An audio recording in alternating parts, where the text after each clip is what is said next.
Sociedades modernas e digitais só existem com pessoas e empresas plenamente ligadas à internet, conectadas a serviços inovadores e interconectadas entre si.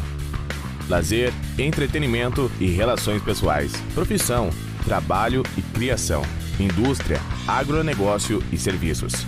Seja na vida cotidiana de cada pessoa ou na economia que impulsiona o país, estar conectado é fundamental. Mas no Brasil, a enorme carga tributária torna o desafio da conexão maior que em qualquer outro país.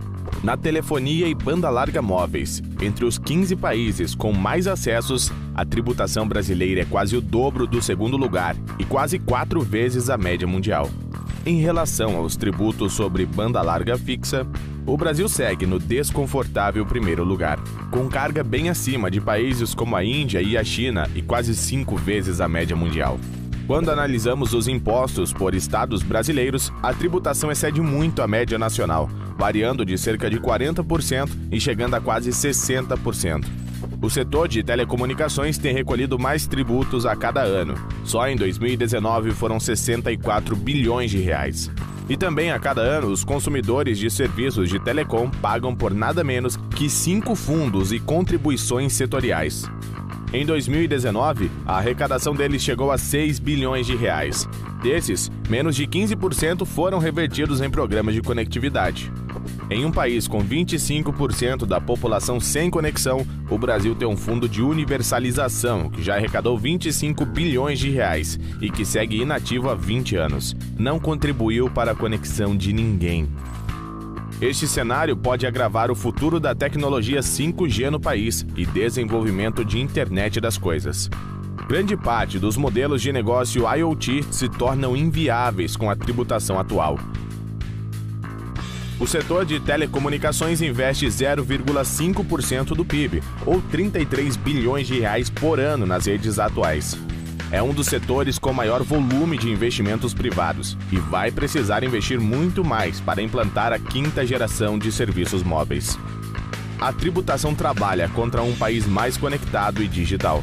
O setor de telecomunicações e a Telebrasil defendem uma reforma tributária ampla e completa que corrija distorções sem penalizar o consumidor dos serviços essenciais.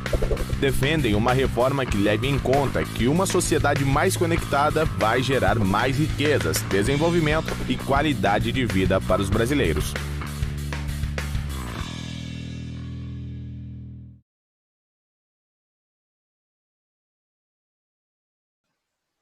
Olá, boa tarde a todos. Vamos para mais uma sessão do Painel Telebrasil. Meu nome é Daphne Nunes, eu sou responsável pela área de relações de consumo da Telebrasil e eu vou ser a moderadora desse workshop, no qual nós vamos falar dos temas regulação responsiva e autorregulação. Nosso encontro está previsto para durar 1h30, então nós vamos, portanto, até às 15h30. O debate de hoje é especialmente rico, porque o setor de telecomunicações está vivendo um momento muito único, com 2 movimentos relacionados aos temas que a gente vai tratar aqui. O primeiro está em andamento dentro da Anatel, que é um processo de implantação em larga escala dos mecanismos de regulação responsiva.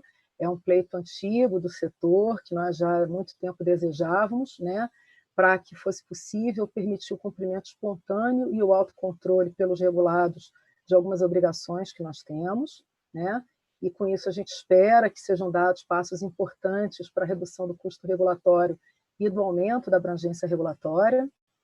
E, além disso, nós temos também, em paralelo, desde 11 de março desse ano, mais ou menos uma semana antes da pandemia de Covid-19 começar, o setor lançou o Sistema de Autorregulação das Telecomunicações, o SART, que é um conjunto de princípios, regras, normativos e procedimentos de autodisciplina que tem por objetivo permitir uma autorregulação efetiva e eficiente entre as empresas de telecom. O SART ele é composto pelos principais prestadores de serviços de telecomunicações do país, além de conselheiros independentes, com notório saber jurídico e conhecimento profundo dos temas que vêm sendo tratados.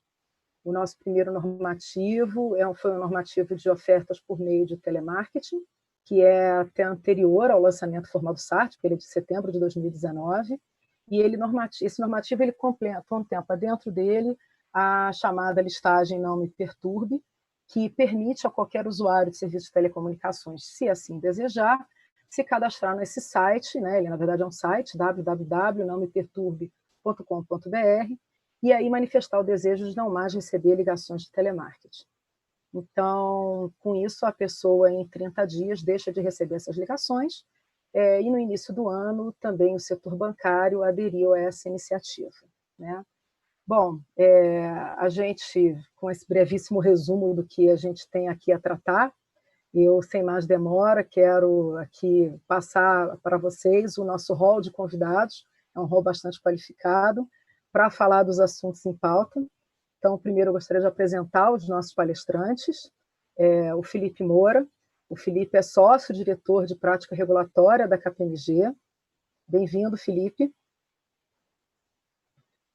O Carlos Eduardo Franco, o Cadu, que é o diretor de assuntos regulatórios da TIM Brasil. A Elisa Leonel, que é superintendente de relações com os consumidores da Anatel. Bem-vinda, Elisa. O Ivo Correia, que é advogado do escritório XVV Advogados. E a Monique Barros, que é a diretora regulatória da Claro. Tá? Obrigada a todos pela presença. E, sem mais atrasos, eu gostaria de começar pelo Felipe, a quem eu passo a palavra. Felipe, é um prazer aí ter você conosco e, por favor, pode começar.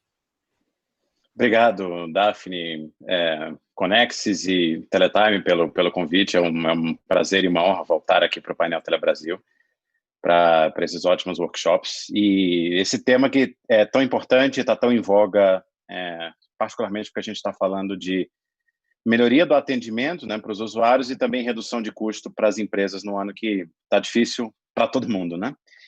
O painel de hoje ele existe essencialmente porque se reconhece que existe red tape. De modo geral, existe um entendimento de que nós estamos descontentes com o cenário regulatório, né, como sociedade, e os governos e reguladores também, mundo afora, têm sentido a necessidade de ajustar, de se reajustar. E as duas perguntas que eu queria responder na minha breve apresentação são em que pode consistir a melhoria regulatória e quais são os elementos que devem fazer parte dessa jornada. Quando a gente está falando de política pública e regulamento, né, policy do inglês, a gente está falando de uma coisa que tem uma dualidade intrínseca desde a origem, né? De um lado, você tem o seu raison d'être, a sua essência de ser, e você tem, do outro lado, a praxis, o método, como que a gente vai chegar lá, né, a partir dessa identificação de por que isso aqui deveria existir. E aí eu lembro sempre da pintura do Rafael, né, que você tem Platão apontando para cima e o Aristóteles apontando para baixo, mostrando um pouco dessa dualidade. Então, por princípio, essas duas questões, né, o raison d'être e a praxis, deveriam estar alinhadas para garantir que onde a gente quer chegar e a forma de chegar lá estejam, né, caminhando de mãos dadas. Mas nem sempre isso é o caso. Às vezes, por falta de avaliação das consequências futuras de um regulamento, às vezes por mudanças de preferência, mudanças de tecnologia, ou até uma avaliação, uma falta de avaliação prévia de impacto, é possível que a regulação precise ser reconsiderada, reformada ou mesmo eliminada, né? Então, o red tape, que eu mencionei mais cedo, ele se refere às regulamentações, padrões e processos institucionais que são considerados rígidos ou excessivos. E isso aqui é um problema enorme, né?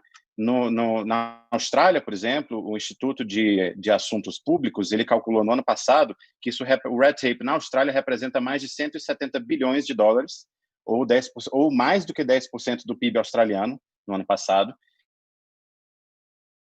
E nos Estados Unidos, por exemplo, 1,9 trilhão de dólares só em red tape federal, sem contar o estadual e municipal. Então, a gente não está falando de uma coisa pouco expressiva, né? Aqui no Brasil, a gente procurou esses dados na KPMG, a gente não encontrou nenhuma fonte que avaliasse isso de modo geral, então a gente resolveu fazer uma pesquisa sobre o ambiente regulatório. A gente fez essa pesquisa com líderes do setor público e executivos do setor privado, e essa pesquisa teve 4 objetivos: entender a percepção dos entrevistados em relação à política regulatória atual, os principais desafios e o papel dos agentes. Segundo, compreender as expectativas em relação ao possível programa de melhoria do ambiente regulatório. Terceiro, levantar boas práticas nesse processo. E quarto, identificar como é feita a apuração do custo regulatório e seu impacto para as empresas e para a economia. Sem entrar em muitos detalhes, porque a gente vai publicar essa pesquisa muito em breve, mas o que eu posso compartilhar com vocês agora, algumas novidades, outras nem tanto. Verifica-se que o ambiente regulatório brasileiro mostra sinais de melhoria, mas ele ainda não avançou o suficiente, então há espaço realmente para ações como essas que você comentou, Daphne, na nossa abertura. Os principais motivadores da melhoria regulatória são a diminuição do custo do Brasil, estimulação da competição e o estímulo da inovação. Os principais desafios para viabilizar essa melhoria incluem a falta da abordagem coordenada simples e de como implementar essas mudanças. E um dos pontos mais interessantes que a gente conseguiu nessa pesquisa, a gente identificou que o custo regulatório ele representa, de fato, um percentual muito expressivo do faturamento das empresas e, obviamente, também do PIB, mas, em muitos casos, esse custo regulatório ele não é medido por inteiro. Ou seja, esse buraco é muito mais fundo, E nós sabemos que há mais regras, falando aí de portarias, decretos, normas, instruções normativas, leis e assim por diante, do que se pode humanamente conhecer. Então, a gente já sabe que no alto nível o país está mal em termos de custo regulatório por causa da nossa colocação no índice PMR da OCDE. São 46 países que a OCDE avalia e nós somos 45º. A gente fica na frente só da Argentina. E o que é que deveria estar presente para viabilizar essa jornada de melhoria regulatória? De um lado, você precisa começar por uma revisão dos princípios. Então, você mapeia os motivadores e você estabelece um novo default. Existem alguns países que colocam em seus manuais de governo, isso aqui não é documento da academia, é documento de governo, que ele diz, olha, regular é a última opção.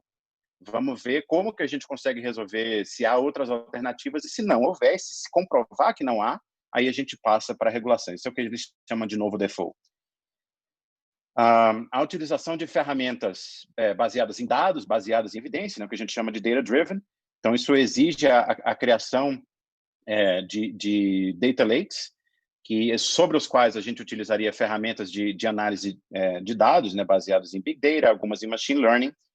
Nós precisamos de metodologias robustas, e esse foi um ponto que apareceu realmente com força na nossa pesquisa.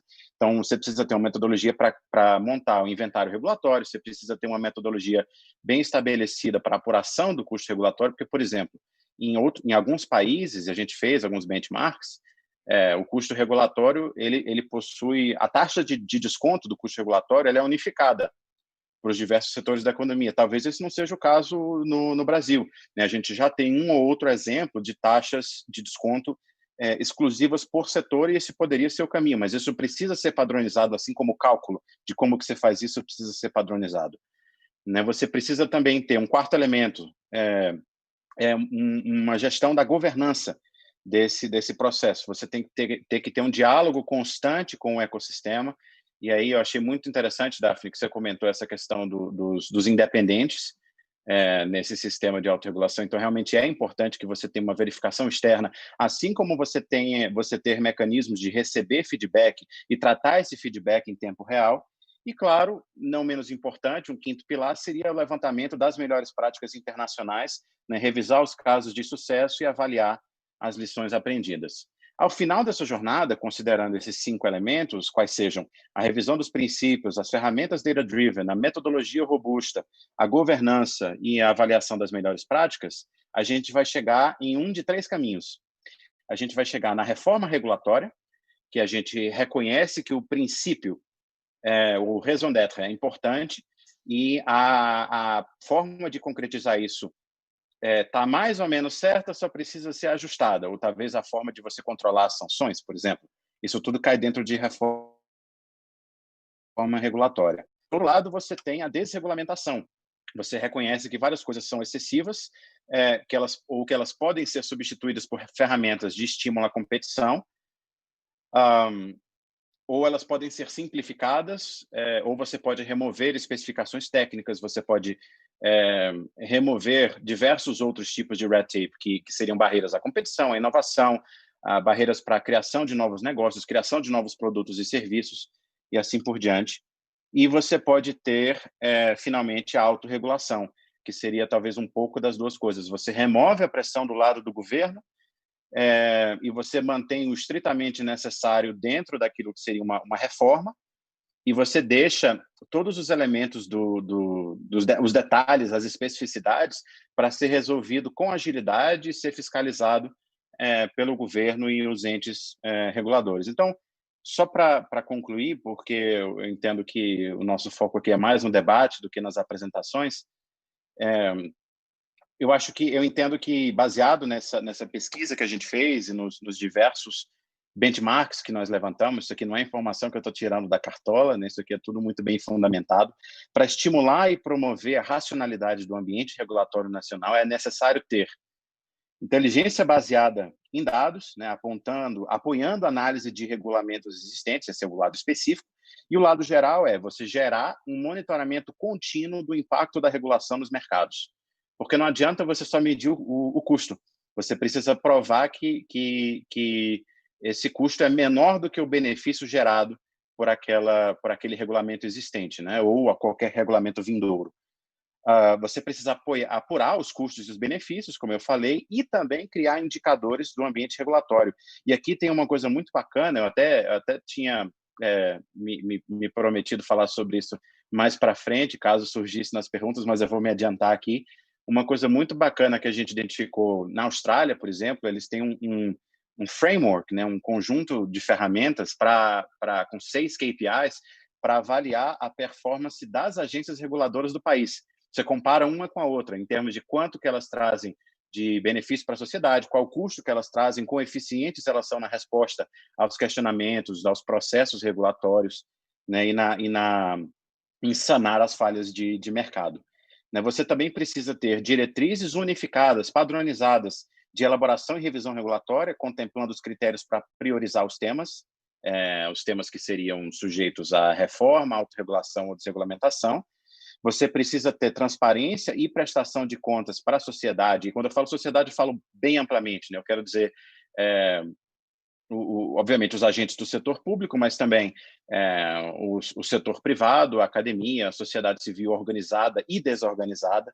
Né? Não basta você só atender os grupos de interesse, você precisa ser capaz de demonstrar para a sociedade como um todo o impacto de uma questão que afeta a vida de todo mundo, né, como é o caso de telecom, por exemplo, e você precisa ter mecanismos permanentes de interlocução com a sociedade. Quando você junta essas duas últimas coisas, quer dizer, a transparência e a interlocução, você facilita o crowdsourcing desse trabalho, recebendo os diversos feedbacks e gerando inteligência para apoiar a análise do tomador pública em tempo real. E dizendo isso, Daphne, eu agradeço pelo tempo e fico à disposição para o nosso debate.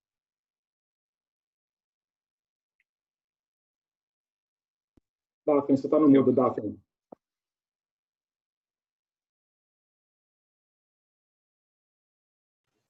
Obrigada, Felipe. Eu já tenho um monte de perguntas para você. Então, aguarde aí que a gente vai voltar a conversar.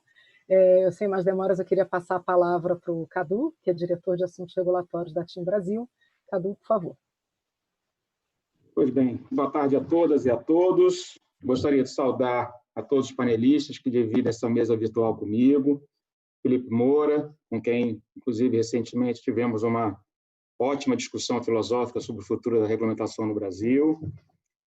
Monique, minha companheira de tantos anos no setor das telecomunicações, algumas batalhas bastante positivas, outras nem tanto. Ivo Correia, que eu estou tendo a oportunidade de conhecer agora, um prazer, espero que possamos ter outros debates no futuro.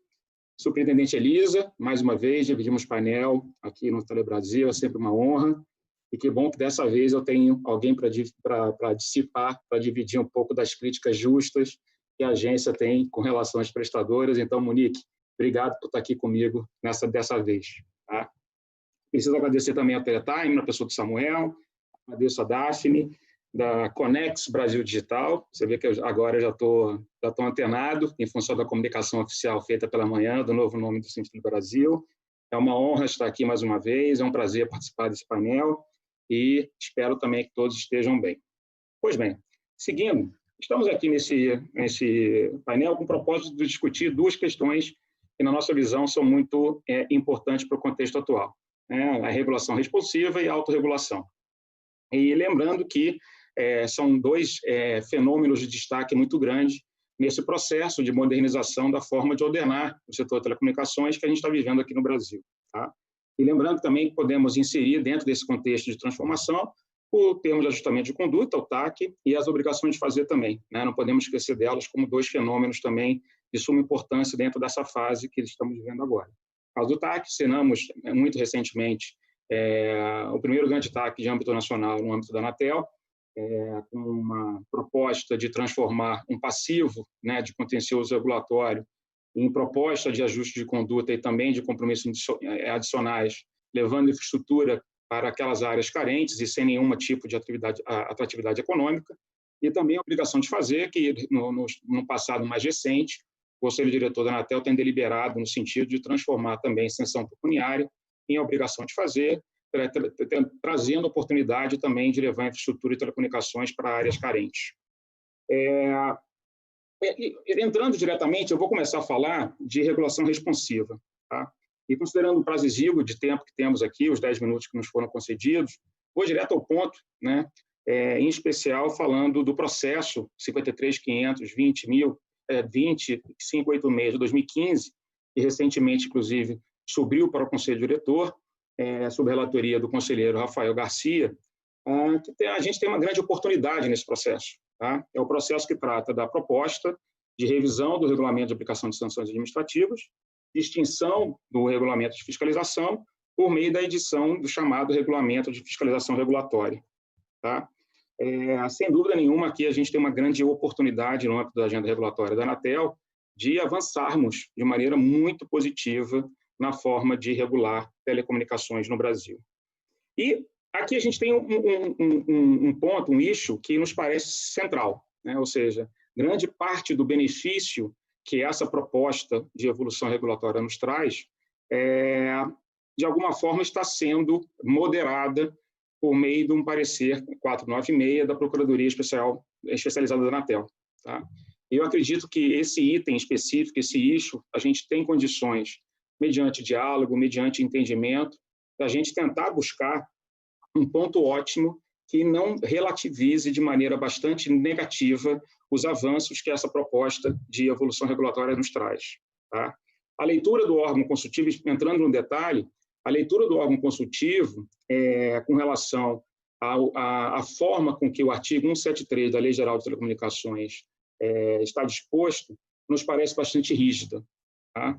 O artigo diz, basicamente, que uma situação que o cometimento de uma eventual infração por parte de uma prestadora de serviços sujeitará à aplicação de sanções.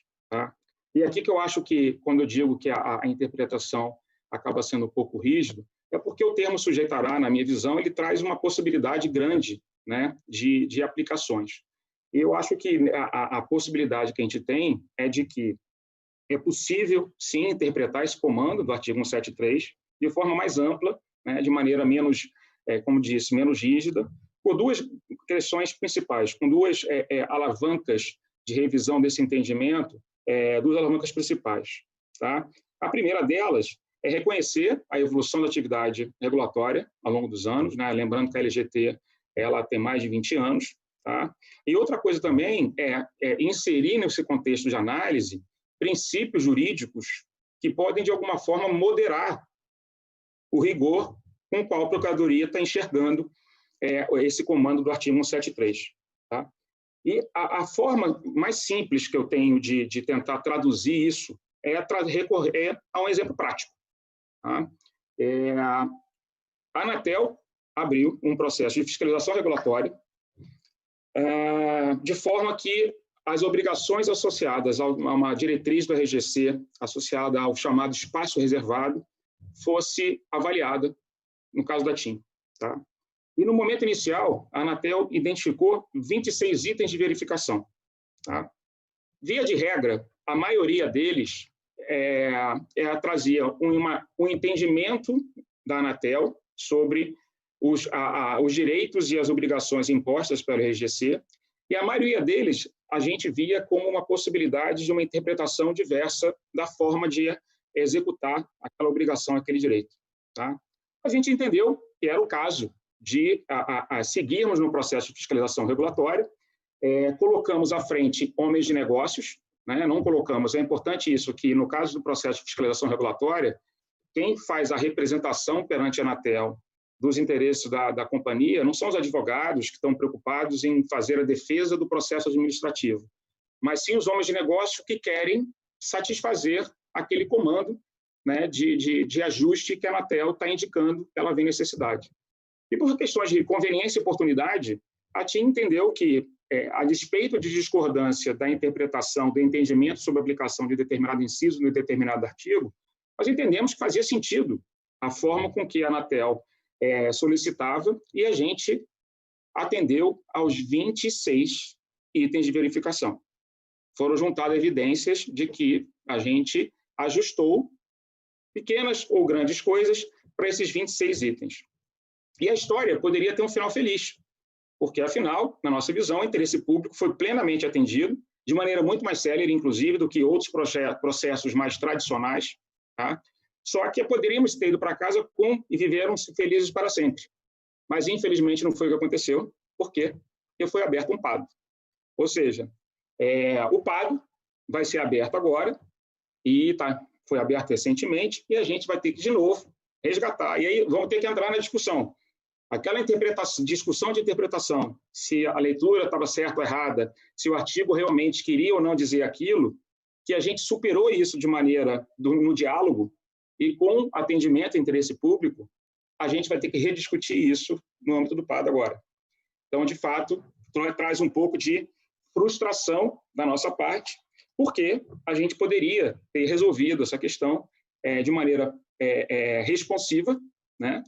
No âmbito do processo de fiscalização regulatória, mas a história não acabou e, pelo contrário, agora os advogados vão ter que entrar em campo e, com isso, continuar um eterno debate que, provavelmente, vai acabar na justiça, algo que, inclusive, é reconhecido pela própria análise de impacto regulatório, né? Quando a Anatel se propõe, a área técnica se propôs a avançar no processo de fiscalização regulatória, ela tem essa disposição, né, de reconhecer as fragilidades dos processos anteriores. Tá? E sobre a autorregulação, Daphne, colegas, para a gente encerrar nossa participação, eu serei muito breve. Tá? Na minha visão, aqui a gente tem, antes de mais nada, sobre o processo de autorregulação, nós temos um problema de comunicação. Somos o setor de telecomunicações, mas temos um problema de comunicação da gente conseguir expor as nossas ideias para os nossos stakeholders, para os formadores de opinião. Né? O setor, a gente tem uma missão de curtíssimo prazo, que é neutralizar os discursos que vão na linha de que a autorregulação é o oba-oba, as empresas querem convencer a todos que é o oba-oba, que o SART vai promover um verdadeiro quebra-quebra dos direitos dos usuários. Né? A Monique, em outro evento, utilizou a expressão anarquia regulatória, eu acho que vou nessa linha. Né?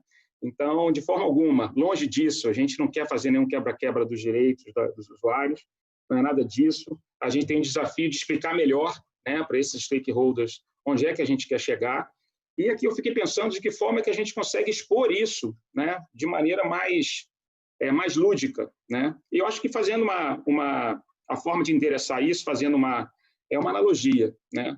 Eu acho que fez sentido, né, que, historicamente, desde o início, na regulamentação, né, o setor saindo do regime público, prestado em regime público, né, com o STFC, regime público e privado, o SMP, regime privado, fez sentido, e a analogia que eu quero usar a Anatel manda as empresas irem do Rio para São Paulo de carro pela Via Dutra.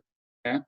E eu acho que fez sentido que, no início, a Anatel determinasse de que, olha, no quilômetro 1 ao 100, as prestadoras têm que ir na faixa da direita, só não podem passar de 100 km por hora, depois, até o quilômetro 200, usa a faixa do meio e daí vai. Então, fez sentido. Mas, hoje em dia, 2020, inovação tecnológica, dinamismo da prestação de serviço, voz e dados, OTTs, etc., isso não é possível mais. Eu acho que a gente tem que partir para a evolução, no sentido de alguma forma, serem estabelecidos os limites laterais dessa rodovia, tá? Permitindo que as empresas naveguem respeitando esses limites da melhor forma possível, né? Da forma que melhor enderece as demandas dos seus usuários, do seu perfil de usuário, e, obviamente, que o SART traz as consequências caso essas linhas laterais sejam transpostas e o enforcement necessário para desincentivar esse cruzamento de linha sejam colocados. Então, são isso, estou à disposição para enriquecer o debate. Muito ansioso para ouvir a Elisa, a Monique e o Ivo, e agradeço, Daphne, mais uma vez. Obrigada, Cadu. É sempre emocionante, né, falar um pouco desses nossos assuntos e falar das nossas experiências, né? E aí agora vamos pegar também a visão do outro lado, que não é bem outro lado, porque hoje em dia a gente já sabe que não são necessariamente lados opostos, muito pelo contrário. Então eu queria passar, por favor, a palavra para a Elisa, superintendente de Relações de Consumidores da Anatel. Elisa, por favor, o microfone é seu. Muito obrigada, Daphne. Colegas, queria primeiro cumprimentar meus colegas de painel, Cadu, que de fato a gente, nos últimos painéis aí, quase todos a gente dividiu mesa, Monique, Felipe, Ivo. Queria agradecer o convite feito pela Conexis e também pelo Teletime, e esse tema é um tema instigante que me motiva muito falar. Quem tem acompanhado a trajetória da agência sabe que a Superintendência de Relações com Consumidores tem sido patrocinadora dessa inovação da regulação responsiva e da autorregulação, porque, de fato, a gente aposta em caminhos alternativos para atingir o que a sociedade espera de nós, né? Então, eu não pretendo fazer, depois eu posso até dialogar um pouco com a perspectiva do Cadu, que eu acho legítima e quero dizer que concordo com muitas das angústias que o setor tem trazido à Anatel sobre esses processos, mas eu quero trazer uma abordagem mais positiva, primeiro um panorama geral, mas eu vejo que a gente está num processo de inovação, e a inovação ela é lenta e, de fato, tem muito ainda por fazer, mas eu acho que já demos alguns passos importantes. Mas antes de entrar nessa discussão sobre os passos dados pela agência, queria dar um passo atrás, né, e pensar de onde vem, acho que o Felipe falou um pouco, mas me permita repetir, de onde vem a discussão de regulação responsiva e autorregulação, né?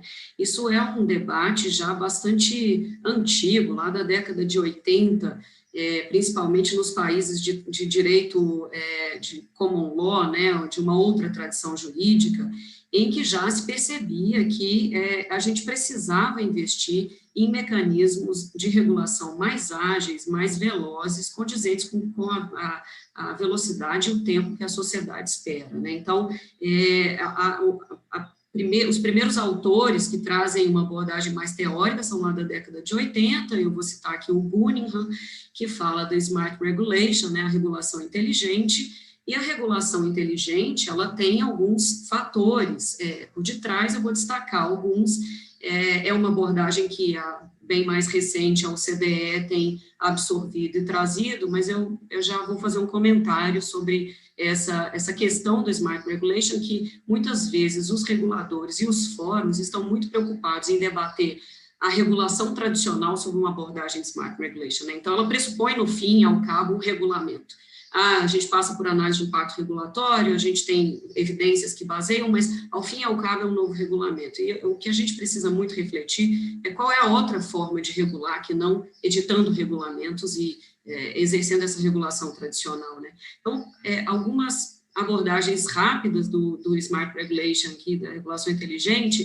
A primeira delas é que a preferência, como já disse o Felipe, disse o Cadu, é pela menor intervenção, né? A primeira escolha é a menor intervenção, e é porque a gente está aqui para proteger as teles? De forma nenhuma, é porque isso é mais rápido. A menor intervenção é mais rápida e menos custosa para a sociedade, para o setor e para o Estado, né? Então, assim, como fim último é a sociedade, é menos custo para a sociedade, mais entrega para a sociedade. E, a partir disso, a gente tem outros dois elementos que eu destacaria. Um deles é que nós temos uma combinação possível de instrumentos regulatórios, e aí eu volto a insistir no ponto de que não há uma única saída, que é a tradicional regulação antecedida de uma análise de impacto regulatório, mas também a gente tem outros instrumentos à disposição do regulador e eles precisam ser usados. E aí, nesse sentido, um outro elemento importante da regulação inteligente é a escalada de instrumentos, né? Existe uma pirâmide de atuação, o regulador pode chegar lá no nível da sanção e do processo tradicional e o processo como a gente conhece hoje na agência, mas ele tem outros instrumentos à disposição e ele precisa fazer uso desses instrumentos. Também comento 2 últimos pontos da regulação inteligente, que é baseada em evidências, como já foi mencionado aqui, a gente precisa ter elementos para escolher e priorizar a estratégia de atuação regulatória, acreditando e partindo da premissa de que é impossível dar respostas a todos os problemas da regulação. E, por outro lado, a gente também precisa, isso é um pressuposto básico da regulação inteligente, envolver os outros atores, né, os outros stakeholders no processo. E, nesse sentido, empoderar consumidores, dialogar com a sociedade, pressuposto sem o qual a gente não está tratando de regulação responsiva, tampouco de smart regulation, né, de regulação inteligente. E quero insistir no ponto de por que é necessário apostar em outros modelos regulatórios, né? É necessário apostar, vou insistir nisso, porque os cenários são complexos, o regulador não está, e falo isso com muita humildade e tranquilidade, o regulador não está preparado para dar todas as respostas que a sociedade demanda, e precisamos, então, discutir outras formas de dar essas respostas. A sociedade também não espera, mesmo que conseguíssemos dar todas as respostas, elas têm um tempo de maturação e um processo que é desejável do ponto de vista de legitimidade, que, por outro lado, é lento, exatamente porque precisa se dar legitimidade a esse processo, né? E vou insistir também nesse ponto de que muito tempo se discutiu melhoria da qualidade regulatória como uma capacidade de fazer regulamentos melhores, ou seja, eu baseio o meu regulamento em evidências, eu faço análise de impacto regulatório, eu faço a tomada de subsídios com os stakeholders, logo eu tenho um regulamento melhor. E eu quero aqui trazer um ponto de que não necessariamente o regulamento será melhor, porque nós não somos empresas e não temos condição de descer no detalhe que tradicionalmente se desceu. Concordando com o Cadu, olhando para a história, eu não estou aqui para criticar a história, talvez naquele momento fizesse todo sentido a abordagem regulatória que se adotou, né? Mas o fato é que aquela abordagem, se a gente contextualizar no tempo de hoje, de cenários complexos, convergência tecnológica, velocidade na inovação, múltiplos atores afetados, esse é um modelo que não se encaixa mais. Então, a gente tem que discutir como é que a gente adequa esse modelo sem perder de vista, obviamente, os benefícios daquele, né? E olhando para a história da Anatel, já falei isso, me permitam repetir, porque vocês já devem ter ouvido várias vezes, em proteção dos consumidores, a Anatel passou por esses 3 momentos, né? O primeiro momento de tratar o caso individual do consumidor como o balcão do PROCON. Eu resolvo o caso individual, mas eu não atuo no todo, né? Segundo momento, a gente faz regulação baseada em evidências, traz os elementos, os dados, as reclamações, a pesquisa de qualidade percebida, gera inteligência no processo, mas continua regulando de um jeito que não necessariamente entrega as respostas. Continua regulando de forma que, às vezes, você tem consequências não previstas no detalhamento da regra, e aí um tempo enorme para mudar. Então, o resultado regulatório é ruim, às vezes, e leva tempo para ser alterado. Terceiro momento, que é esse que estamos vivendo, quero saudar, é o da regulação, da absorção da regulação responsiva. A regulação responsiva como um combinado de instrumentos que podem ser a autorregulação pura, ou seja, o regulador nem precisou acionar o setor e o setor já se engajou na solução de um problema que está posto, uma autorregulação orientada pelo regulador, ou seja, a corregulação, a autorregulação regulada, ou o mecanismo tradicional, caso os anteriores não surtam o efeito desejado. Mas para isso, e aqui, primeiro, só então, quero concordar com o Cadu na angústia, mas discordar de que a gente, discordar não, trazer um ponto, um contraponto de que acho que a Anatel tem alguns casos já bem sucedidos nessa linha, e se a gente não conseguiu ainda virar a chave totalmente, como eu disse, temos uma cultura a ser aí alterada, cultura jurídico-institucional, inclusive. E falando da cultura jurídico-institucional, quero trazer um ponto que eu também me repito sempre que falo, que é o pressuposto que está por trás de como a gente tradicionalmente tem regulado no Brasil, né? Infelizmente, o pressuposto, muitas vezes, ainda é o da má-fé. Então, a empresa não acredita no consumidor e acha que ele vai abusar do direito, logo ela não dá alçada para o atendente resolver o problema do consumidor. A Anatel não confia na empresa, logo ela regula o que o atendente vai falar para o consumidor. O órgão de controle não confia na Anatel e vem e fala que a Anatel tem que regular como ela quer que o atendente fale ao consumidor. E o Poder Judiciário, infelizmente, não consegue acompanhar a velocidade, tudo isso está lá parado no Judiciário e, no fim do dia, a sociedade não ganhou nada com esse processo.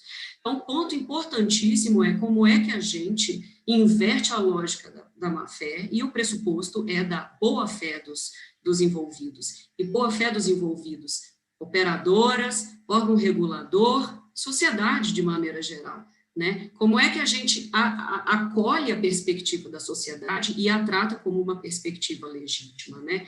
E pode parecer estranho, então, o regulador está nessa mesa defendendo autorregulação, desregulamentação, mas volto a insistir nisso, o fim último é como é que a gente entrega o resultado para a sociedade e a gente aposta que é possível entregar de uma maneira mais rápida.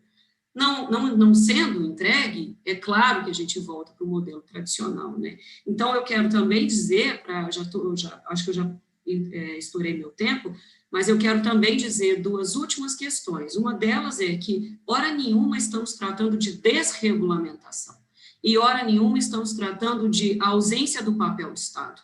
O Estado continua presente, o Estado precisa estimular mecanismos oficiais, institucionalizados de diálogo, e é para isso que a Anatel tem o SEDUST, tem o Conselho de Usuários. O Estado precisa garantir dados confiáveis para que a sociedade exerça o controle, precisa dar transparência ao desempenho das prestadoras, rastreabilidade aos processos que essas prestadoras adotam para responder à sociedade. Tudo isso continua sendo papel do Estado, portanto, papel do agente regulador. Mas prevaricando estaríamos se concordássemos com esse modelo em que tudo vai parar no judiciário, a sociedade não ganha nada, e aí sim estaríamos prevaricando. Ao fim do dia, o que a sociedade leva com essa história, né? E um último ponto é que na União Internacional de Telecomunicações, eu acompanho o grupo de proteção de consumidores de lá, tudo isso a gente já tem falado da regulação colaborativa, né, da regulação de quinta geração. Vou insistir nesse ponto. Sempre que o setor, e a gente conversou muito sobre o SART, sobre a autorregulação, sempre que o setor veio, o ponto central para nós é quando é que se estabelece o diálogo com a sociedade.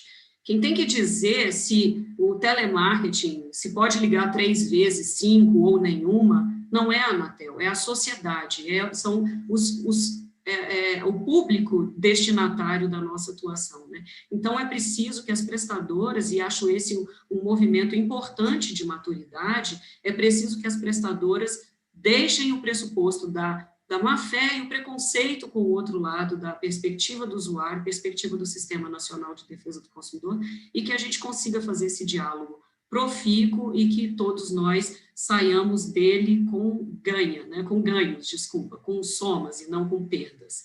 Era isso, quero agradecer mais uma vez e ficar à disposição para o debate.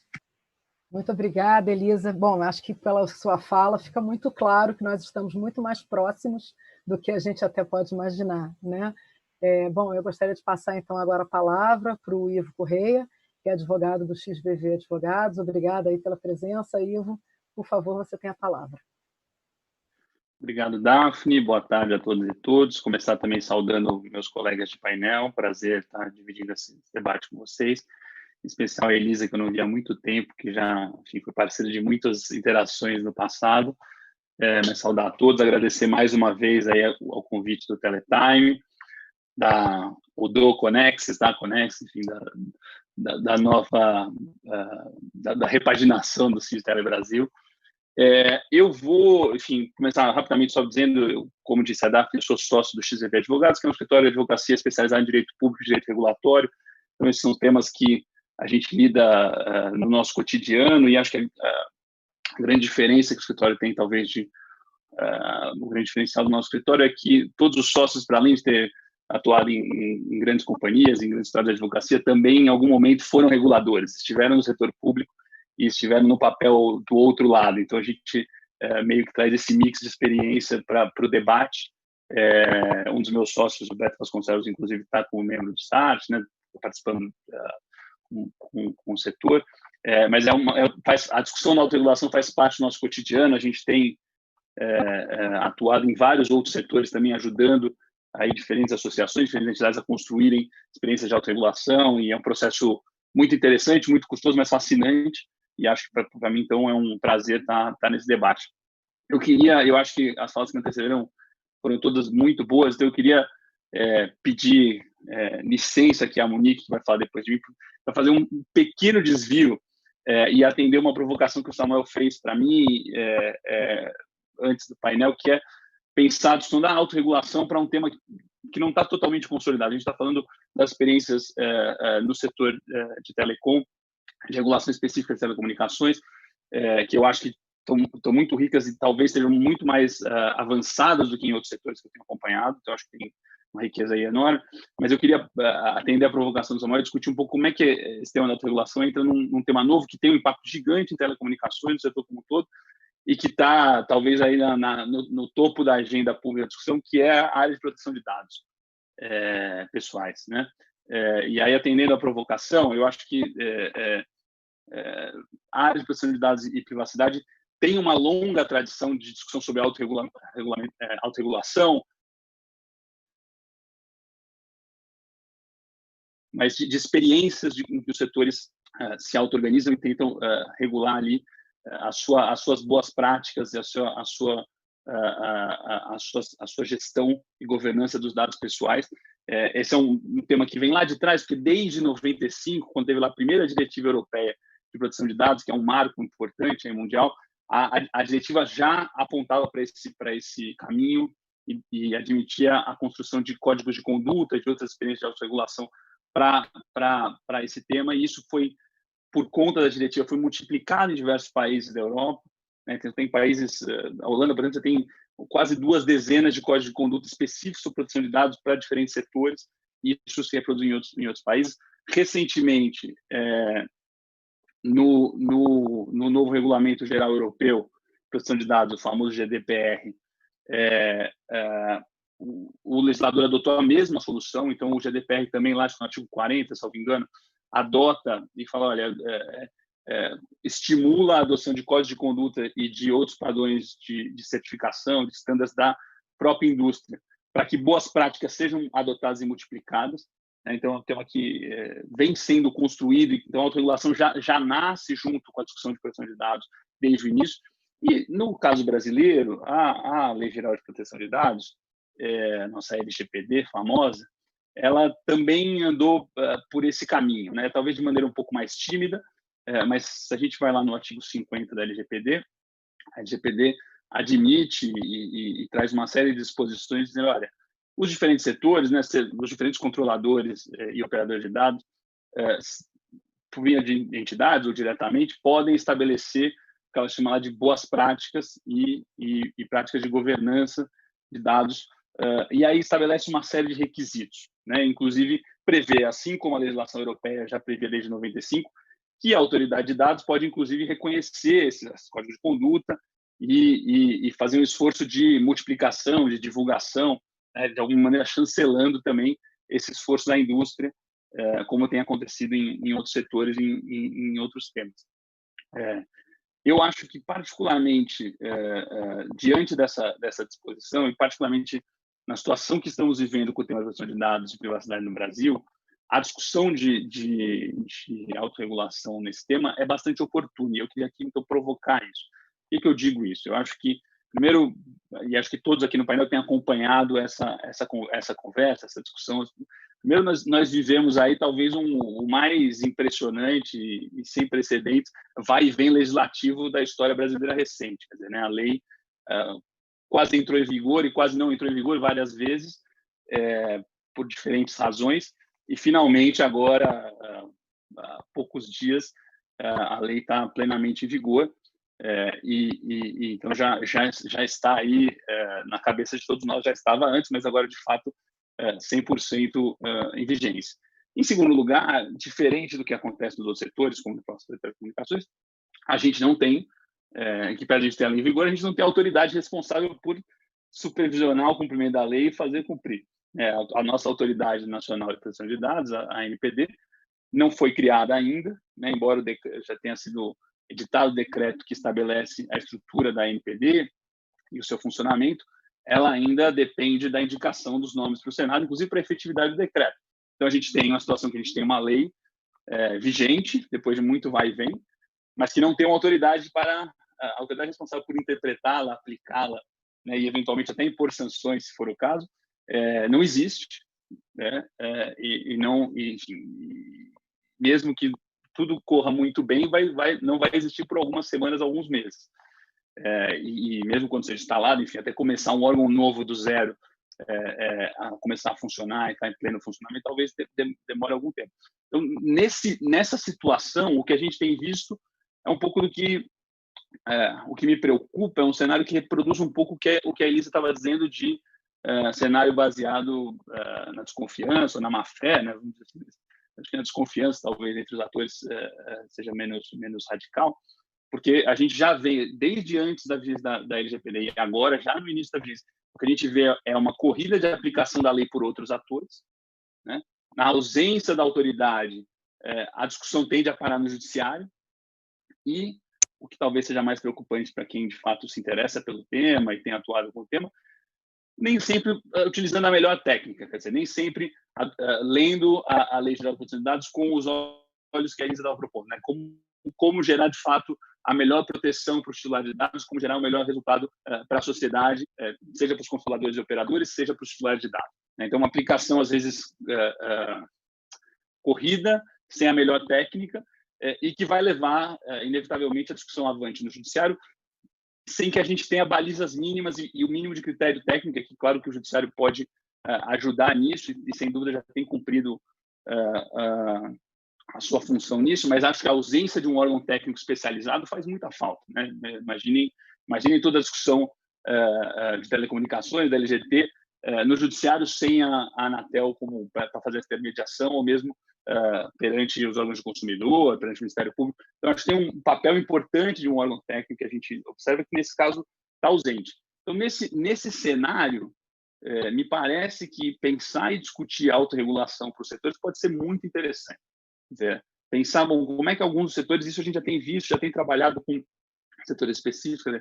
Como é que alguns setores podem se adiantar, estabelecer boas práticas, padronizar um pouco quais são as melhores práticas para proteger os dados pessoais, mas também para atender a demandas dos titulares, para se relacionar com os titulares de dados, para adotar todos os princípios que estão previstos na LGPD, para assegurar os diversos direitos específicos titulares que estão previstos na LGPD. Então, acho que aí tem um caminho muito interessante para a gente começar a discutir, que vai além das experiências que já estão sendo tratadas.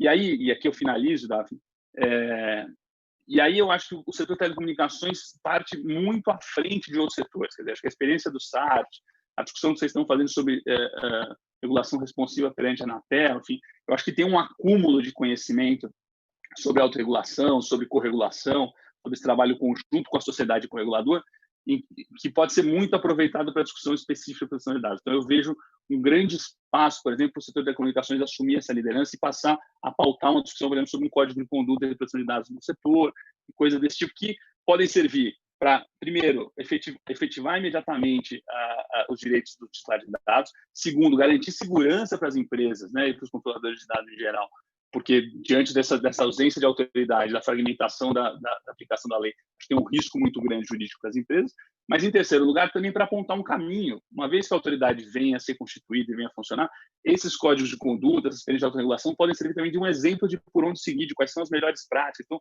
a gente já antecipa um pouco o trabalho e colabora com o futuro do trabalho do setor público. Acho que é isso. De novo, pedindo desculpa pelo desvio, Monique, e agradecendo mais uma vez o convite. Muito obrigada, Ivo. O interessante de quando a conversa é boa é que a gente já sai com um monte de pergunta da conversa. Então, você pode ter certeza que, na sequência, a gente vai te perguntar algumas questões que a gente acha bem relevantes aqui. Bom, obrigada mais uma vez. Por último, eu queria passar a palavra para a Monique, que é diretora regulatória da Claro.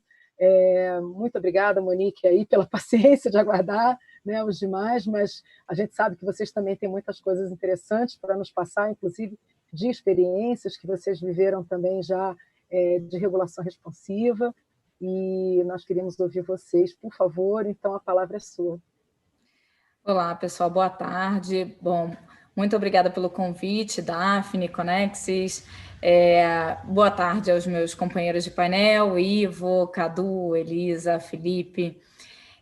Eu vou tentar, como sou a última, eu corro o risco de me repetir um pouco e repetir alguns pontos colocados por vocês. Então, eu vou tentar ser um pouco mais direta em alguns aspectos. Eu acho que um ponto importante colocando, que foi trazido inclusive pelo Cadu, mas que eu acho que é importante a gente reforçar, é uma história que o setor de telecomunicações passou. Então, não dá para a gente olhar lá para trás e dizer que foi um erro, eu concordo, Elisa, definir a regulamentação estrita e da forma mais tradicional como ela foi feita no passado, né? Quando a gente tem um setor que foi privatizado, está iniciando, há um processo evolutivo de aprendizado do órgão regulador, aprendizado das próprias empresas, né, atuantes no setor. Isso é necessário até para criar essa relação de confiança, de capacidade de efetivamente trocar, de conhecer o usuário, conhecer as demandas, conhecer a sociedade. E eu acho que a gente teve essa evolução no nosso setor, a gente tem um grau de competitividade enorme, que é comparável aos países mais competitivos do mundo no setor de telecomunicações.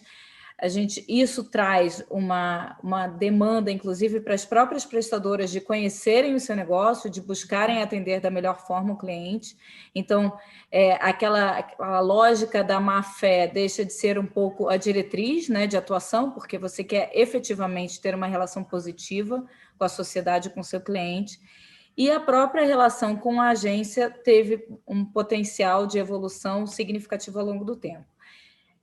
Na minha percepção, a Anatel teve essa evolução e recentemente tem demonstrado cada vez mais essa crença na mudança do modelo tecnológico, na mudança do modelo regulatório e como que a gente pode trazer um cenário mais interessante e que traga maior resultado para a sociedade.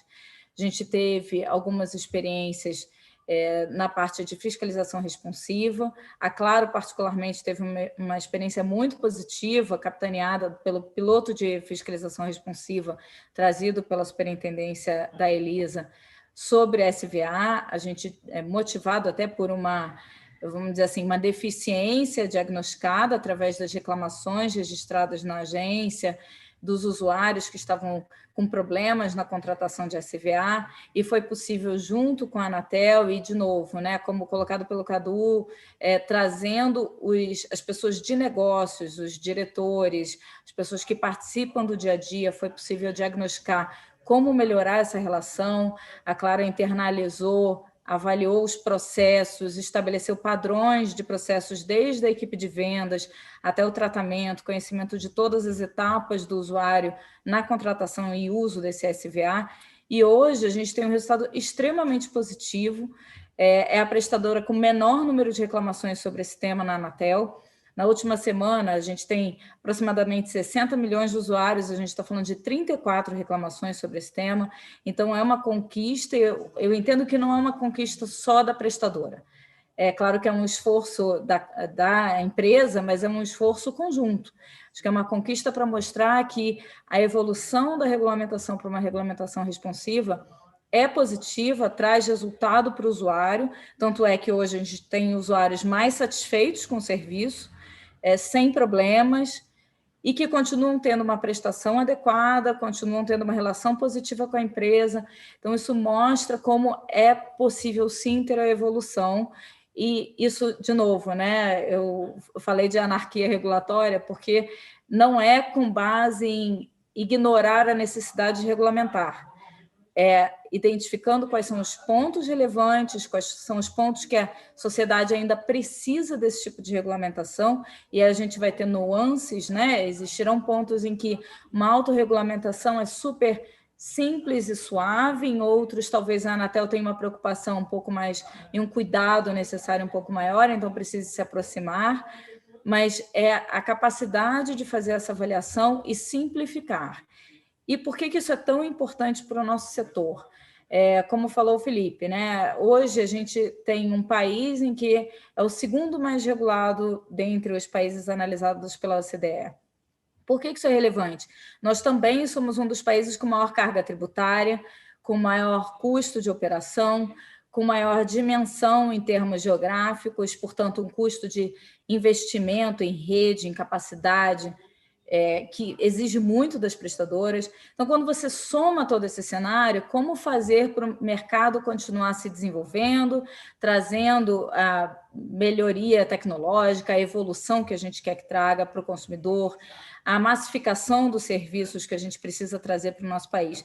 Então, tem que ter esse conjunto de fatores, né? A preocupação das prestadoras, não chamaria de uma flexibilização, mas uma maior maturidade do processo regulatório, e isso tudo traz um resultado positivo e efetivo. Então, eu não quero ficar me repetindo, porque eu acho que a gente acaba girando em torno do mesmo tópico. Acho interessantíssimo esse ponto trazido pelo Ivo, não estava ainda, né, nos nossos temas de debate, porque a gente sabe que o setor de telecomunicações tem muitos assuntos e muitos aspectos regulatórios, então a gente acaba que tem uma lista bem significativa de debates em andamento, mas esse também é um ponto que eu acho que é importante, é relevante e, sem dúvida, impacta o nosso setor diretamente. Eu acho que é essencial a gente trazer para a mesa, e pode ser que nesse movimento de autorregulamentação a gente veja, sim, oportunidades relevantes e importantes para o setor. Obrigada, Monique. A Monique, eu nem precisei avisar que o tempo estava encerrado, porque ela foi britânica. Obrigada. Bom, encerrados os nossos debates, as nossas apresentações, eu gostaria primeiro só de fazer um disclaimer para quem está nos assistindo. O painel Telebrasil ele não se encerra com esse nosso workshop, a gente ainda tem mais uma sessão, né? Temos uma live mais tarde hoje, às 16 horas, é uma sessão dupla. Na primeira parte da sessão especial, nós vamos falar sobre a visão da Comissão Europeia para a sociedade digital. Nós teremos uma pessoa da Comissão Europeia falando sobre esse assunto. E, na sequência, às 16h15 até às 17h45, nós vamos ter uma outra sessão especial que vai falar especificamente sobre infraestrutura urbana e antenas. É um debate dos mais acalorados, não percam, com certeza vai ser emocionante ouvir o que o pessoal tem para conversar também com o público e com debatedores da mais alta qualidade. Bom, pessoal, eu acho que a gente agora já consegue entrar nas perguntas. Como eu disse a vocês, nada como um bom debate para a gente começar a se animar, né? E eu trouxe algumas perguntas aqui que eu acho que seriam importantes, outras surgiram aqui ao longo do que a gente estava ouvindo vocês. E eu queria, então, já que a gente foi pela ordem, vamos começar pela ordem também.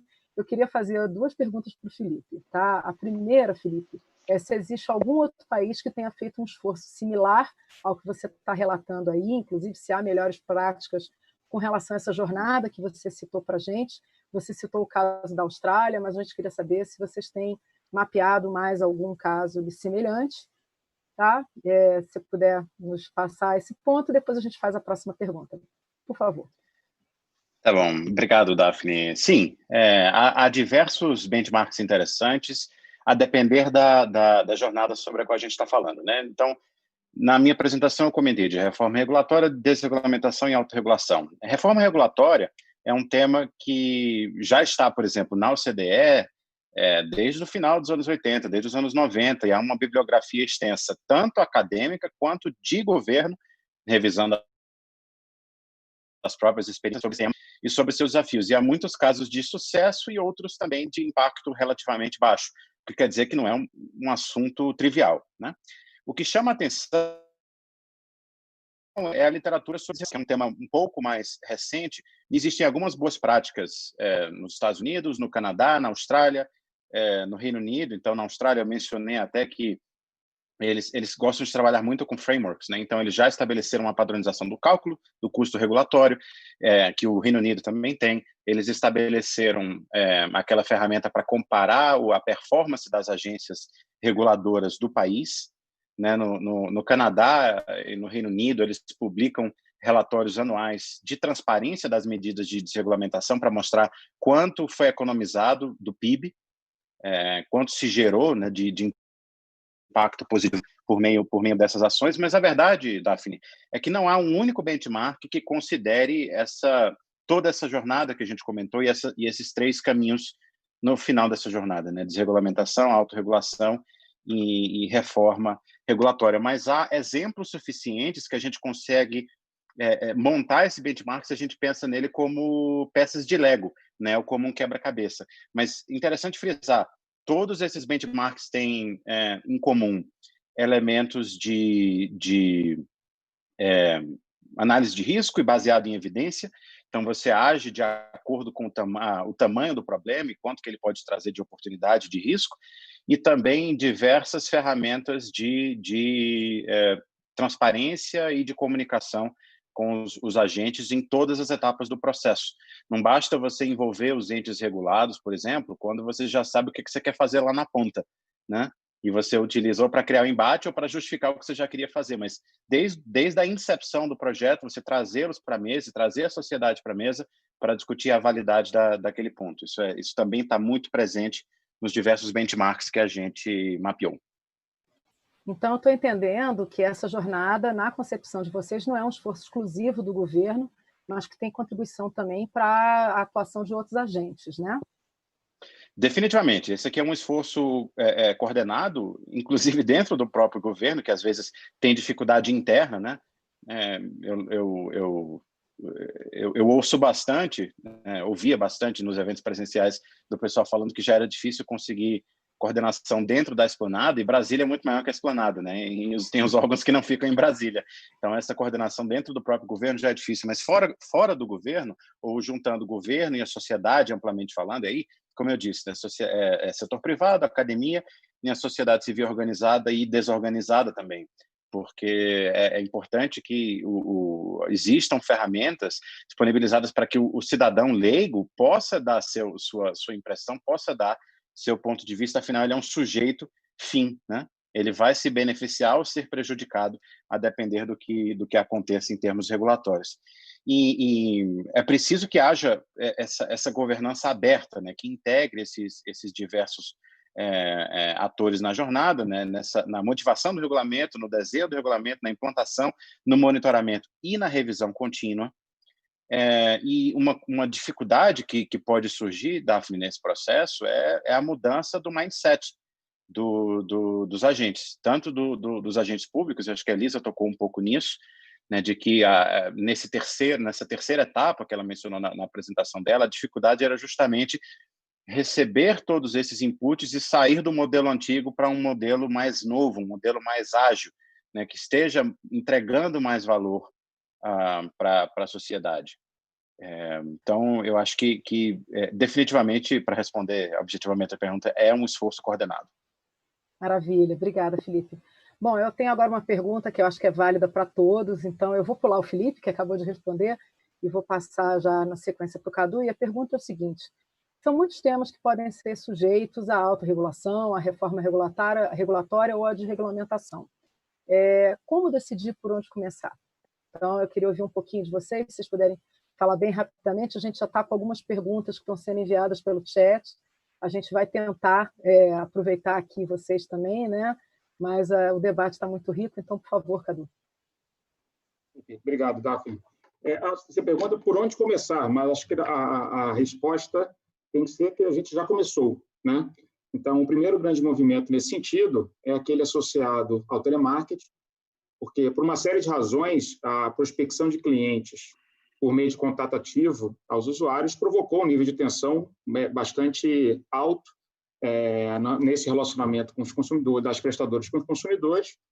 Aí o setor entendeu que algo precisava ser feito e, de maneira oportuna, se dispôs a fazer diferente antes que a Anatel, de alguma forma, intervisse, né, por meio de regulamentação sobre o tema.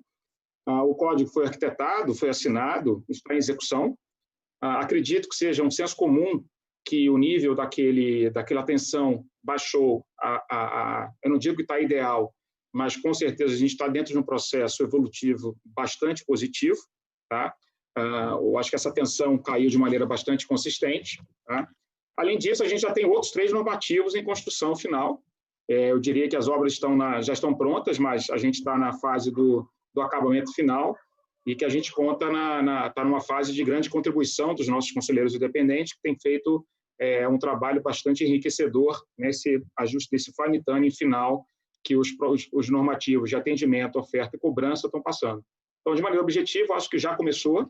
Esses 3 novos normativos refletem, de fato, os temas que, historicamente, têm o maior nível de reclamações perante os órgãos internos das prestadoras e também da Anatel, dos órgãos de defesa do consumidor. Então, a minha resposta não é por onde começar, mas para onde já estamos endereçando. Perfeito, Cadu, obrigada. Elisa, é importante te ouvir, né? O que você acha disso? Você acha que a gente tem realmente mais algum ponto que a gente ainda precisa abordar? Você acha que a gente já começou, como o Cadu falou? Queria te ouvir, por favor. Tá bom, obrigada pela pergunta. Eu também acho que a gente já começou, o setor já começou, mas eu queria fazer uma reflexão sobre, ainda que já tenha começado, por onde continua. E regulação baseada em evidências. O que a sociedade espera de vocês? O que o setor tem que entregar para a sociedade? Estamos, e aí, concordando com o Ivo, a gente está num momento de intensa transformação digital, economia baseada em dados. A sociedade espera da gente confiança e simplicidade nesse contexto, né? Então, que mecanismos de escuta do público a autorregulação vai desenvolver? E ainda que já seja louvável a presença dos conselheiros independentes, como esses conselheiros, e aí concordo com o Felipe, representam a sociedade civil organizada e desorganizada. E aí a regulação baseada em evidências, né? Onde é que nós vamos buscar elementos para decidir por onde seguir, se já começamos? Acho que é essa a reflexão que eu proporia. Perfeito, Elisa, obrigada. Na verdade é isso mesmo, né? Não é botar o carro, não é ligar o carro, mas botar ele para andar e continuar andando bem, né? Ivo, aproveitando o gancho aí do que você conversou, eu vou juntar 2 perguntas. Eu vou juntar a pergunta que eu já fiz para todos, mas especificamente nesse ponto da LGPD, eu queria te perguntar o seguinte: a gente tem um cenário em que as empresas já estão mais do que ativas na implantação das suas regras, né, de proteção de dados. O setor, como você bem sabe, é um setor, um grande guardião dos dados, né, dos usuários, dos consumidores. O que você acha especificamente que uma iniciativa de autorregulação pode agregar a essas iniciativas que as empresas já estão adotando para individualmente, né? O que a gente, em grupo, considerando que, em geral, nós somos maiores do que a soma individual, né? O todo é sempre maior do que a soma individual. Queria ouvir um pouquinho você, por favor. Eu acho essa pergunta fantástica, Daphne, e eu tenho visto não só em telecom, mas em outros setores, mas acho que telecom, como eu disse, é especialmente posicionado, não só porque é super intensivo o processamento de dados, mas porque já vem acumulando uma experiência de autorregulação, aí, de construção coletiva muito forte. Eu acho que a grande diferença que o coletivo aqui, que a autorregulação do setor pode trazer para as práticas que as empresas já vem adotando, e acho que aqui, de novo, telecom é diferente de outros setores, já se antecipou em muitos casos, não estava aguardando a lei entrar em vigor, etc. Mas aqui, como eu disse, o cenário é de muita incerteza. Então, tem muitos temas da lei que, na verdade, geram uma grande incerteza para todos nós, para quem está interpretando, para quem está estudando o tema, para quem está discutindo o tema, e para as empresas também, né, que tem que implementá-lo. E aí me parece que o esforço de construção coletiva e tomar algumas decisões no coletivo pode proteger o setor como um todo, de um lado, né, porque acho que padronizar boas práticas, padronizar a leitura do setor sobre o tema pode fortalecer depois o setor em termos de defesa, tal, de um lado. De outro lado, também padroniza para o titular de dados, para o consumidor, então ele fica com um atendimento mais nivelado, com mais clareza, com mais segurança, como disse a Elisa. E, por fim, como eu disse, eu acho que é uma coisa de apontar caminhos, né? Eu acho que se o setor começa a construir alguns consensos, olha, a maneira como nós estamos lendo essa disposição é nessa linha e é transparente sobre e coloca esse debate, eu acho que aponta caminhos, como eu disse, para quando a NPD vier, para quando esse debate não começar do zero. Me preocupa que as soluções individuais, então, né, a TIM adota uma solução, a Claro outra, a Vivo outra, enfim, cada uma das empresas vai adotando as soluções e depois vem a NPD e vai por uma outra linha, ou vai por uma linha específica. Eu acho que essa construção, essa costura em alguns temas cruciais, evidentemente que as empresas vão manter as suas prerrogativas, as suas práticas internas, as suas decisões internas, porque é assim em qualquer área. Mas me parece que para alguns temas cruciais, esse esforço coletivo pode ajudar a trazer mais segurança para as empresas, para o consumidor e já apontar um caminho para o regulador futuro que acho que pode economizar tempo e garantir mais segurança para o futuro também. Maravilha, Ivo, obrigada. Bom, aí eu agora vou juntar uma pergunta que eu já tinha antes para a Monique, com a complementação da anterior. Bom, a gente já tem aí um posicionamento de parte dos nossos palestrantes de que nós já estamos andando, né? Não tem ainda uma escolha, a gente já está no caminho. E aí, falando um pouco de autorregulação, Monique, eu queria que você falasse um pouquinho sobre essa questão de que o SART, né, o Sistema de Autorregulação das Telecomunicações, ele tem uma série de penalidades a serem aplicadas pelas empresas signatárias que, eventualmente, descumprirem os seus normativos, né? Então, na visão da Claro, a gente queria saber um pouco de vocês, como é que vocês enxergam o impacto desse que a gente chama efeito vergonha, né? Que é aquela regulação entre seus pares, qual é o impacto disso para a cultura da sua empresa e das empresas que são signatárias do SART. Por favor, Monique. Bom, obrigada, Daphne. Sim, eu acho que a gente já está em movimento, como bem colocado pelo Cadu, pela Elisa, enfim, pelo Ivo. A gente já está em movimento e cada vez identificando novos temas que podem ser objeto de autorregulamentação. Agora, com relação à cultura da vergonha, não sei se seria o termo mais correto ou, enfim, mais simpático, mas eu acho que o grande objetivo da autorregulamentação é como as empresas querem se mostrar para os seus clientes, para a sociedade, para os seus usuários. E aí eu acho que é importante a gente ter essa visão e não ser uma vergonha perante o seu concorrente, porque isso não é o que penaliza de fato a prestadora, mas a grande preocupação da prestadora e o que traz de benefício ou de penalidade é mostrar para o usuário que ela é participante do sistema de autorregulamentação, que ela tem o seu selo de autorregulamentação, que ela não está sendo penalizada, que ela não está sendo tratada como uma empresa que descumpre aquele compromisso, porque é um compromisso entre as empresas, é verdade, por ser uma autorregulamentação, mas mais do que isso é um compromisso com o órgão regulador, com a sociedade civil organizada ou desorganizada, como colocado pelo Felipe.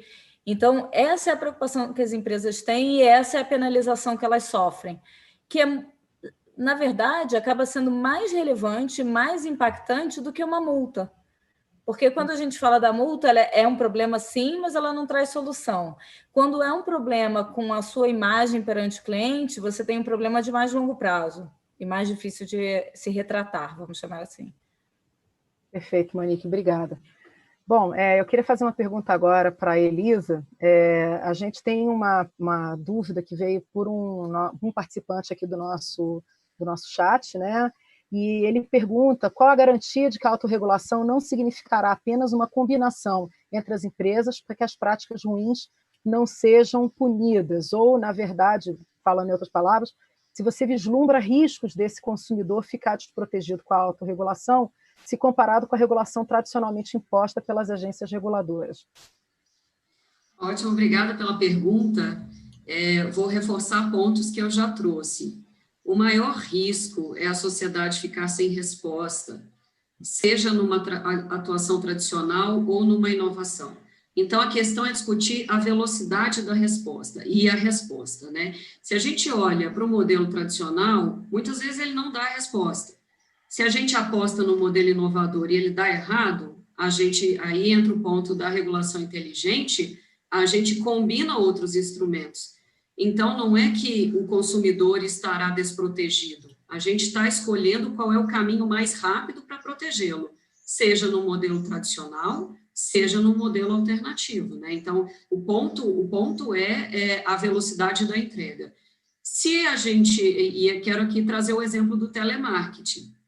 O telemarketing, quando a Anatel chama o setor para conversar e tentar apresentar soluções para o problema, a gente apostava que qualquer tentativa de regular pela Anatel fosse ser mais demorada do que uma solução do setor. E, de fato, era. Nós tínhamos que incluir na agenda regulatória, fazer análise de impacto regulatório, transformar em regulamento, dar vacácio para implementar o regulamento.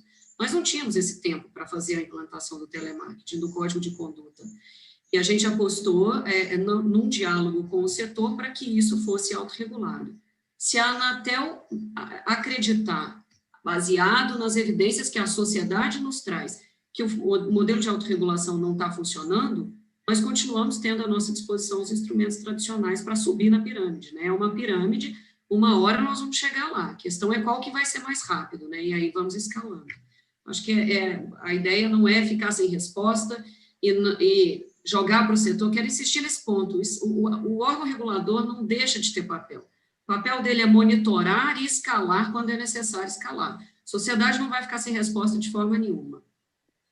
Maravilha, Elisa, obrigada. E aí, já pegando um gancho com a tua resposta, como definir o que deve ser objeto de uma regulação responsiva e o que pode ser um objeto de autorregulação ou são abordagens complementares? Na verdade, como eu mencionei, a regulação responsiva é um grande guarda-chuva. Embaixo dela, você tem diferentes instrumentos. Então, a autorregulação é um instrumento, a autorregulação regulada é outro instrumento. A lógica da regulação responsiva é responder às demandas de uma forma rápida. Se houver forma de autorregulação pura, sem participação do Estado, perfeito, é a mais rápida e provavelmente a que está cirurgicamente interferindo no setor privado e na operação das empresas. Se ela não for suficiente, a gente escala o instrumento. Então, não há uma dicotomia ou uma escolha entre autorregulação e regulação responsiva. A escolha é olhar para a sociedade e entregar o que a sociedade espera. E aí a gente escolhe um instrumento que faz isso de um jeito mais efetivo. Perfeito, Elisa, obrigada. A gente tem mais uma pergunta aqui do público, né? E aí essa acho que seria interessante, já que foi um tema abordado pelo Cadu, se você puder responder, Cadu, que é o seguinte, estão perguntando, o Rogério Lima pergunta, considerando recentes manifestações da Procuradoria pela impossibilidade da Anatel deixar de abrir PADOs em caso de irregularidades, o modelo de regulação responsiva fica em risco? Acho que essa é uma pergunta bem relevante, né, no presente momento. Obrigado, Rogério. Então, eu acredito que sim, né? Porque o grande atrativo das prestadoras em se submeter a um processo de fiscalização regulatória justamente ter a oportunidade de, mediante diálogo, maturidade, atender a provocações, responder essas provocações da agência e, de alguma forma, entregar alguma coisa diferente do que estava sendo feito de boa-fé em relação ao cumprimento da regulamentação. Então, mas eu ainda confio, tá? Eu acho que eu trouxe um caso, né, de um final que não foi feliz, mas concordo plenamente com a Monique, né? No caso do SVA, foi um processo de fiscalização regulatória que trouxe efetivos resultados, tá? E teve um final feliz, né? De fato, o closing se deu de maneira bastante positiva, com grandes resultados, de um tema que estava no limbo entre a responsabilidade das empresas, das provedores de SVA. Eu acho que a gente conseguiu achar esse ponto de equilíbrio. Então, acho que o processo de fiscalização regulatória ele é muito menos custoso e ele tem a grande vantagem de tentar achar esse ponto ótimo nos interesses, né? Aquela história, o processo de fiscalização regulatória ele traz de maneira muito flagrante aquele dilema, né? É melhor um fim ruim do que um terror sem fim. O PADO é um terror sem fim, né? Então, é mais fácil, a decisão pode não ser difícil, pode não ser fácil, pode ser dolorosa, mas é importante olhar de maneira prospectiva, né? Então, a história está dizendo que os processos de fiscalização regulatória são eficazes, né? Tem trazido, de fato, atendimento ao interesse público, e é importante que a gente privilegie, porque se o destino for a abertura do PADO, a empresa pode falar, olha, para quê? Para que eu vou me antecipar a alguma coisa, avançar nas fronteiras de entendimento legítimas que eu tenho, se no final o PADO vai ser aberto, né? Eu acho que é uma questão até de incentivo, né? Se o destino final sempre for o PADO, é mais fácil, os advogados vão ficar felizes, né? Só lembrando que eu sou advogado, tá? Eu não estou demérito deles, não. Eu falo dos advogados não de maneira negativa, mas é muito mais para botar em contexto, né? Enquanto no processo de fiscalização regulatória tem um debate, tá? No PADO temos embate. né? Então, uma é um homem de negócio que troca, outros são advogados que trocam. Não há como, em função dessas particularidades, o resultado ser o mesmo. Perfeito, Cadu, obrigada. E aí, já nos encaminhando para o final, né, nós temos mais 5 minutinhos aí, eu queria deixar uma última pergunta para vocês, e aí eu peço a todos que falem brevemente, que é o seguinte: em que medida essa autorregulação do setor de telecomunicações pode ser capaz de entender, atender e antecipar os problemas decorrentes de relações de consumo? E eu estou falando de relações de consumo aproveitando a presença, é claro, da Elisa aqui entre nós, mas é claro que a gente sabe que a regulação se presta muito mais do que só uma relação de consumo. Mas tratando especificamente da relação de consumo, principalmente quais seriam as principais fontes de diagnóstico desses problemas decorrentes da relação de consumo e aí em que medida a gente poderia endereçá-los. Eu vou começar pela ordem, queria ouvir, por favor, o Felipe, e aí na sequência a gente vai seguindo pela ordem dos debates, ok? Por favor, Felipe. Obrigado, Daphne. Eu acho que trazendo agilidade nas respostas, que é uma coisa que já foi bastante mencionada, e para retomar um ponto super importante que a Elisa mencionou, é fundamental que a gente se baseie em evidências, né? E a gente já tem essa economia de dados, a gente já tem como trazer agilidade para isso, e aí falando em sociedade civil desorganizada, tem um exemplo muito bacana do governo da província de Alberta, no Canadá, que é um site em que qualquer pessoa pode ir lá e reclamar para o governo de uma regulação no nível provincial, que está afetando a vida dele. Ele não precisa ser um especialista regulatório, não precisa ser um advogado, né, para deixar essa métrica, deixar essa reclamação. Enquanto essas coisas, como a gente sabe que não vai poder endereçar tudo ao mesmo tempo, né, de um lado você pode utilizar ferramentas de teste, como o sandbox regulatório, e a gente tem exemplos muito bem-sucedidos no mundo, inclusive um premiado aqui no Brasil, mas a autorregulação, de fato, ela pode, se basear em evidências, iluminar a efetiva causa raiz dos problemas e não só trazer remédios para soluções, para os problemas existentes, mas trazer alternativas e soluções de fato para que esse problema nem volte a acontecer no futuro. Perfeito, Felipe. Obrigada. Cadu? Não, assim, eu concordo plenamente, tá? Agilidade e evidência do resultado é importante. Mas aqui eu faço um disclaimer que a gente está num processo de decolagem, né? A nossa principal fonte inspiradora é o setor bancário, com a FEBRABAN, que tem uma autorregulação que tem já quase maioridade. Então, exigir do setor de telecomunicações respostas efetivas, como a gente já consegue colher no âmbito do setor bancário, é prematuro. Assim, é verdade, precisamos de agilidade como target, mas é preciso que a gente tenha paciência. É um processo de adaptação, como todos colocaram aqui, é uma mudança de mindset que não é simples. A gente está falando de corporações, né, formada por milhares e milhares de empregados, então não é um trabalho fácil da gente virar essa chave, tá? Dito isso, em termos de diagnóstico, aqui eu faço uma lembrança que, coincidência ou não, hoje a gente tem 2 processos, são bastante relevantes, que, conjugados na mesma janela temporal como agora, eu acho que é uma coincidência muito feliz, que é o processo de autorregulação, que o setor está capitaneando, e também a entrada em vigor das ouvidorias, né, como obrigação decorrente da REQUAL. Então, acho que essas 2 coisas casadas, pensando em diagnóstico, ou seja, para onde a gente tem que ir, qual é o nosso foco, qual é o nosso alvo, eu acho que, repito, a gente está diante de uma coincidência muito feliz que as coisas podem se conjugar e trazer resultado positivo para todos. Obrigada, Cadu. Bom, gente, eu fui um pouco ousada, achando que daria tempo de todos nós falarmos, mas infelizmente só temos mais 1 minuto e eu fui avisada aqui pela coordenação que o nosso vídeo vai infelizmente se encerrar, então eu vou aproveitar esse último minutinho para agradecer a presença de vocês, Felipe, Cadu, Elisa, Ivo, Monique. Obrigada. Foi um debate riquíssimo e espero ter a oportunidade da gente continuar debatendo em próximas oportunidades. Foi um imenso prazer. Foi um enorme prazer, muito obrigada. Obrigado, Daphne. Muito obrigada. Obrigada, pessoal. Obrigada a todos. Até a próxima, viu? Até a próxima. Tchau, tchau. Até a próxima. Tchau, tchau. Tchau, tchau. Estar conectado significa estar sempre com quem importa, mesmo que de um jeito diferente. Significa estudar diferente, trabalhar de uma maneira diferente. Significa conversar de uma forma diferente e se mover por outros meios. Significa plantar e colher de outros jeitos, produzir mais e melhor. Estar conectado é se informar e se divertir em qualquer lugar. É ver o mundo com outros olhos, conhecer novos caminhos. e não ter fronteiras para cuidar da saúde. Estar conectado é viver um outro mundo, é ter o que a gente precisa em qualquer lugar. É lembrar de quem a gente gosta a qualquer hora.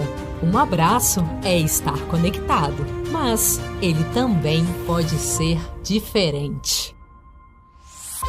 Estar conectado é fazer melhor tudo o que a gente sempre fez, sem nem pensar no que é preciso, com a certeza de que as telecomunicações nos mantêm conectados ao que realmente importa. Conexis, o novo nome do Sinditele Brasil.